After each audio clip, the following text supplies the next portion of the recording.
டெய்லியும் சண்டை, டெய்லியும் பிரச்சனை. சமாளிக்கவே முடியல சார். எதுக்கு சண்டை வருதுன்னே தெரியல. ஆனா அது பல வேலைகளை செய்யும். அதுக்கப்புறமா வந்து பாத்தீங்க அப்படின்னா நீங்க 2 பேரும் இணை பிரியாத மிகப்பெரிய தம்பதிகளாக மாறிடுவீங்க. ஆதி சித்த டிவி நேயர்கள் அனைவருக்கும் வணக்கம். பெற்றோரையும் சித்தர்களையும் நேசிப்போம், இயற்கையை பாதுகாப்போம். சார், நீங்க திருமணமாகாததுக்கு பரிகாரம் சொன்னீங்க. திருமணம் ஆயிடுச்சு. இப்ப ஏன்டா ஆச்சுன்னு நான் வருத்தப்படுறேன் சார். ஏன், என்ன ஆச்சு? டெய்லியும் சண்டை, டெய்லியும் பிரச்சனை. சமாளிக்கவே முடியல சார். எதுக்கு சண்டை வருதுன்னே தெரியல. எந்த கேள்வி கேட்டாலும் பிரச்சனை, பஞ்சாயத்து. என்னால ஒரு லெவலுக்கு மேல என்னாலையும் எதுவுமே பண்ண முடியல சார். அந்த மாதிரி ரொம்ப கஷ்டமா இருக்குது. இதுக்கு ஏதாவது சொல்யூஷன் இருக்கா?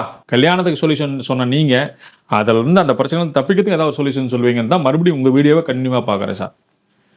கண்டிப்பா இருக்குதுங்க. ஒன்றும் பெரிய சார், பெரிய பெரிய பரிகார பூஜைகள்லாம் பண்ணா எங்க மாமியார் வீட்டில் சந்தேகப்படுறதுக்கு ஆரம்பிச்சிருவாங்க. என்னடா போய் பூஜை பண்றாரு, மருமக அப்படி பண்றாரு, இப்படி பண்ணாருலாம் பண்ணுவாங்க. யாருக்கும் எந்த பிரச்சனையும் இல்லாம சுமூகமா இருக்கிற மாதிரி இருக்கணும். அதுதான் எனக்கு ரொம்ப ரொம்ப முக்கியம்.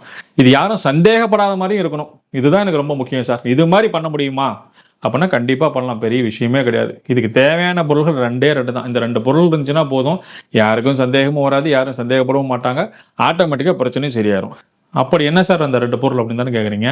ஒன்றும் இல்லை, ஒரு கண்ணாடி பவுல் ஒன்று, ஆலிவ் விதைகள் கொஞ்சம். இது 2மே ரொம்ப எளிமையாக கிடைக்கக்கூடியது தான். இந்த பொருளை ஒரு குறிப்பிட்ட இடத்துல வைக்கணும். எங்கே சார் வைக்கணும் இந்த பொருளை? எங்கே வச்சா சரியாக இருக்கும்? இந்த பொருளை தென்கிழக்கு மூலையில் வைக்கணும். சார், தென்கிழக்கு மூலைன்னா எது சார்? அக்னி மூலை. அக்னி மூலையில் வைக்கணும்.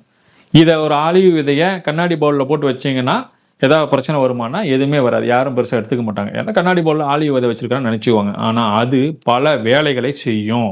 இப்போ கேமரா ஒரு இடத்துல ஃபிக்ஸ் பண்ணிடுறாங்க அப்படின்னா கேமரா ஃபிக்ஸ் பண்ணிட்டாங்கன்னா அது எதுவும் பண்ணாது, சத்தம் போடுறதுல கூப்பிடல, அப்படிலாம் கிடையாது. அது ஆட்டோமேட்டிக் தன்னுடைய வேலையில் செஞ்சுட்டே இருக்கும். கேமரா வீடியோ பரம்பிடிச்சிட்டே இருக்கும். என்னைக்காவது ஒரு நாள் நீங்கள் செக் பண்ணுறதுக்காக போட்டு பார்த்தீங்கன்னா அதில் தெரிஞ்சு போயிடும். அது மாதிரி கண்ணாடி பவுலில் ஆலிவ் விதையிலேருந்து ஃபுல் பண்ணி தென்கிழக்கு மூலையில் வச்சுட்டிங்கன்னா போதுமானது. என்னைக்கு வைக்கணும்? வெள்ளிக்கிழமை சுக்கிரவாரம் அல்லது புதன்கிழமை புதன்வாரம். இதுதான் ரொம்ப முக்கியம். எந்த நாளில் போனால் அது வேலை செய்யும். வெள்ளிக்கிழமை சுக்கிரவாரையில் வைங்க, இல்லைன்னா புதன்கிழமை புதன் ஹோரையில் வைங்க. இதை வச்சுட்டு நீங்கள் எதுவுமே பண்ண வேணாம், சைலண்ட்டாக விட்டுருங்க.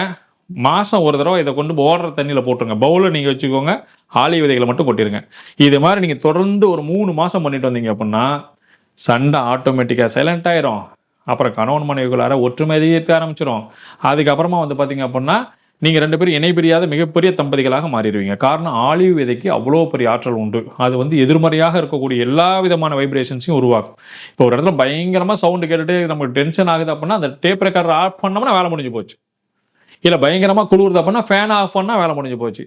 ரொம்ப அளவுக்கு மீறி ஹீட்டாக இருக்குது அப்படின்னா ஜன்னல் ஓப்பன் பண்ணி வச்சோம்னா வேலை முடிஞ்சு போச்சு. அந்த மாதிரி ஒவ்வொரு பிரச்சனைகளுக்கும் இதை செஞ்சால் அது சரியாக போயிடும். அது மாதிரி இந்த ஆலிவ் விதையை கொண்டு போய் நீங்கள் அந்த மாதிரி கண்ணாடி பவுலில் போட்டு இந்த நாளில் இந்த ஹோரையில் வச்சுட்டு இந்த இடத்துல வச்சுட்டீங்க அப்படின்னா ஆட்டோமேட்டிக்காக பிரச்சனைகளை சரி பண்ணி கொடுத்துரும்.